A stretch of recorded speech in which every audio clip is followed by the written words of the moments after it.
ایک ایسے قلعے کا جسے فتح کرنا تو دور، اس کی دیواروں پر پرندہ مارنا بھی ناممکن سمجھا جاتا تھا۔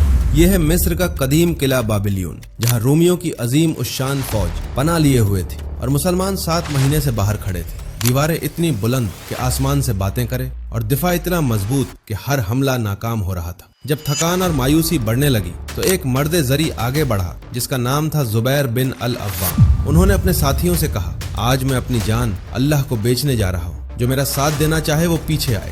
رات کی تاریکی میں جب دشمن نیند کی آغوش میں تھا، زبیر بن العوام نے ایک رسی اور کندھے پر تلوار لی۔ انہوں نے اس عمودی دیوار پر چڑھنا شروع کیا جس پر چڑھنے کا خیال ہی موت کو دعوت دینا تھا۔ نیچے کھڑے سپاہی سانسیں روکے دیکھ رہے تھے کہ کیا ایک انسان اتنی بلندی پر پہنچ پائے گا۔ جیسے ہی وہ قلعے کی فصیل پر پہنچے، انہوں نے اپنی تلوار نکالی اور فضا میں ایک ایسی للکار بلند کی کہ زمین ہل گئی۔ اللہ اکبر کا وہ نعرہ جب قلعے کے اندر گونجا تو رومیوں کو لگا جیسے پوری اسلامی فوج دیواروں کے اندر آ چکی ہے۔ افراتفری مچ گئی۔ رومی سپاہی اپنی ہی تلواروں سے ایک دوسرے کو کاٹنے لگے، یہ سمجھ کر کہ دشمن ہر طرف ہے۔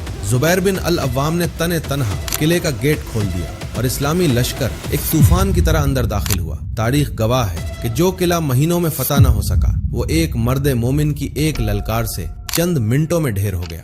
زبیر بن العوام نے ثابت کیا کہ فتح قلعوں کی مضبوطی سے نہیں بلکہ ارادوں کی بلندی سے ملتی ہے۔ یاد رکھے، جب راستہ بند نظر آئے تو راستہ بدلا نہیں جاتا بلکہ دیواریں فلانگ کر فتح چھینی جاتی ہے۔